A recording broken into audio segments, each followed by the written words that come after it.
അരുൺകുമാർ, അത് പോലീസിന് സംഭവിച്ച വീഴ്ച മാത്രമാണോ, അതല്ല അത് ഈ സർക്കാരിൻ്റെ നയമാണോ? കാരണം IPC 376 പോലെ ഗുരുതരമായ ഒരു കുറ്റകൃത്യത്തിന് ശിക്ഷ ലഭിക്കാവുന്ന പേരിൽ ആരോപണ വിധേയനായൊരു പ്രതിയെ നോട്ട് ടു അറസ്റ്റ് എന്ന ഏതെങ്കിലും തരത്തിലുള്ള കോടതിയുടെ മുന്നറിയിപ്പില്ലാതിരിക്കുന്ന സാഹചര്യത്തിൽ പോലീസിനെ അറസ്റ്റ് ചെയ്ത് കസ്റ്റഡിയിലെടുത്ത് ചോദ്യം ചെയ്യാമെന്നിരിക്കെ സിദ്ദിഖ് ഈ ഇന്നത്തെ പുലർച്ചെ വരെയും കൊച്ചി നഗരത്തിൽ ഉണ്ടായിരുന്നിട്ടും എന്തുകൊണ്ടാണ് SIT അറസ്റ്റ് ചെയ്ത് കസ്റ്റഡിയിലെടുത്ത് ചോദ്യം ചെയ്യാഞ്ഞത്? അതുകൊണ്ടല്ലേ ഇപ്പോൾ ഒളിവിൽ പോയി ഇപ്പോൾ സിദ്ദിഖിനെതിരെ പായേണ്ടി വരുന്നൊരവസ്ഥയുണ്ടാവുന്നത്? ഇത് പോലീസിന് മാത്രം സംഭവിച്ച വീഴ്ചയാണോ?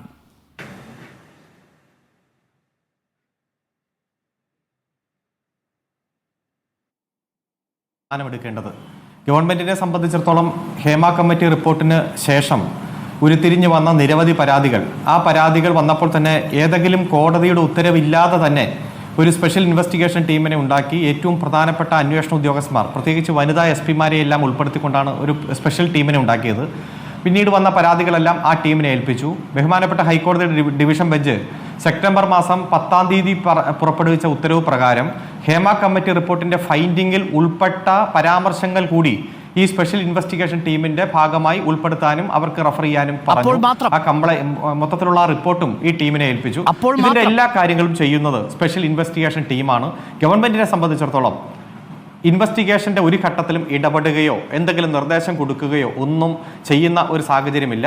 ഇവിടെ താങ്കൾ പറയുന്നുണ്ട് നോട്ട് ടു അറസ്റ്റ് എന്ന ഒരു ഓർഡർ ഉണ്ടായിരുന്നില്ല എന്ന്. അതേപോലെ തന്നെ ഇത് ഇൻവെസ്റ്റിഗേഷൻ ഏജൻസിയെ ഏതെങ്കിലും തരത്തിൽ അറസ്റ്റ് ചെയ്യാം അല്ലെങ്കിൽ അറസ്റ്റ് ചെയ്യുന്നതിൽ തടസ്സമില്ല എന്നുള്ള ഒരു പരാമർശവും കോടതിയുടെ ഭാഗത്തു നിന്നുണ്ടായില്ല.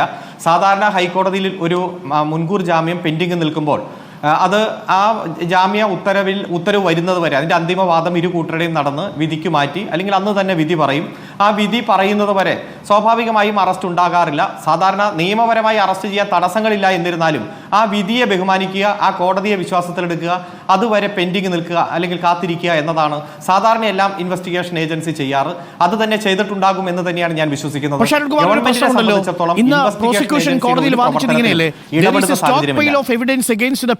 തെളിവിന്റെ കൂമ്പാരമുണ്ട് ഈ പ്രതിക്കെതിരെ.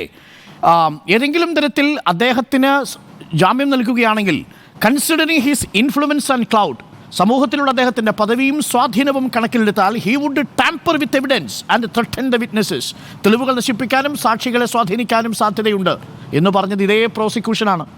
അപ്പോൾ ജാമ്യത്തിൽ വിട്ടാൽ തെളിവുകൾ നശിപ്പിക്കാൻ സാധ്യതയുണ്ടെങ്കിൽ കസ്റ്റഡിയിൽ എടുക്കാതിരുന്നാലും ഇതേ പ്രതിക്ക് ഇത് ചെയ്തുകൂടെ?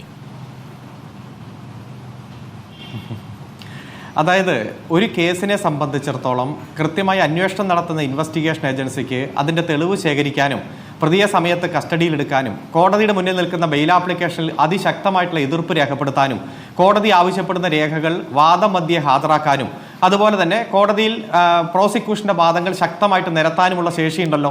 അതിശക്തമായിട്ട് ഈ പ്രോസിക്യൂഷൻ തെളിവുകൾ നിരത്തിയതിന്റെ ഭാഗമായിട്ടാണല്ലോ 10-22 പേജുള്ള ഒരു വിധിന്യായത്തിലൂടെ, സാധാരണ ബെയിൽ ആപ്ലിക്കേഷനിൽ ഇത്ര വിശദമായിട്ടുള്ള ഒരു വിധിന്യായം വരാറില്ല, വളരെ വിശദമായിട്ടുള്ള വിധിന്യായത്തിലൂടെ ആ ജാമ്യം നിഷേധിക്കുന്ന സാഹചര്യം ഉണ്ടായത്. അതുകൊണ്ട് ഇന്നിപ്പോൾ ജാമ്യം നിഷേധിച്ചേ ഉള്ളൂ.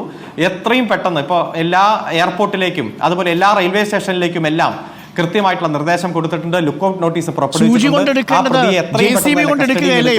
ഞാൻ മനസ്സിലാക്കുന്നത്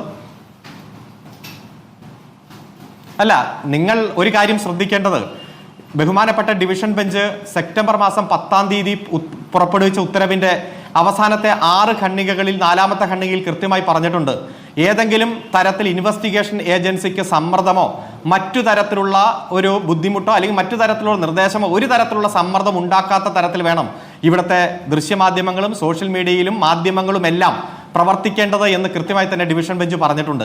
അത് നിങ്ങൾ കൂടി പാലിക്കണം. ഇൻവെസ്റ്റിഗേഷൻ ഏജൻസി അതിന്റെ വഴിക്ക് വിടുക, നിങ്ങളല്ല തീരുമാനിക്കേണ്ടത്. ഇതുവരെ ജാമ്യം നിഷേധിക്കാൻ കഴിയുമെങ്കിൽ ആ ജാമ്യം നിഷേധിപ്പിക്കാൻ കഴിയുമെങ്കിൽ ആ ജാമ്യം നിഷേധിപ്പിച്ചത് അല്ല മിസ്റ്റർ ഡോക്ടർ അരുൺ, അല്ലല്ല ഡോക്ടർ അരുൺ, ഇതുവരെ അതിശക്തമായ വാദം നിരത്തി തെളിവ് ശേഖരണം നടത്തി അത് കോടതിയുടെ മുന്നിൽ ഹാജരാക്കി അത് കൃത്യമായി കോടതിയിൽ അവതരിപ്പിച്ച് ആ ജാമ്യം നിഷേധിപ്പിക്കാൻ കഴിഞ്ഞത് നിങ്ങളുടെ ഒരു മാധ്യമങ്ങളുടെ പ്രവർത്തനത്തിന്റെ ഭാഗമായിട്ടല്ല, ഇൻവെസ്റ്റിഗേഷൻ ഏജൻസിയും ആ കോടതിയിൽ ഹാജരായ പ്രോസിക്യൂട്ടറുടെയും കഴിവ് തന്നെയാണ്.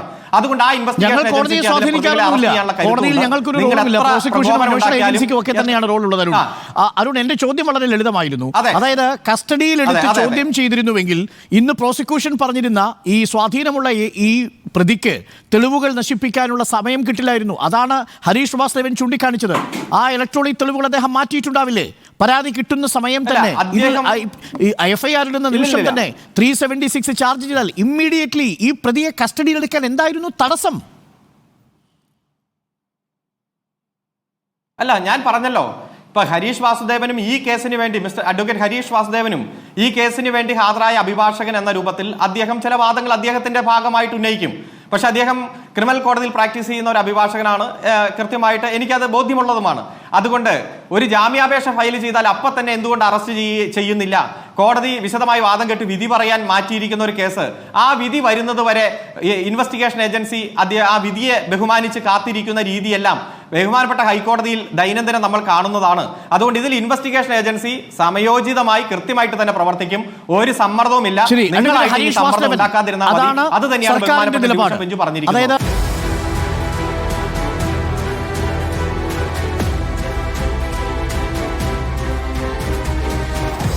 Debate with Arun Kumar.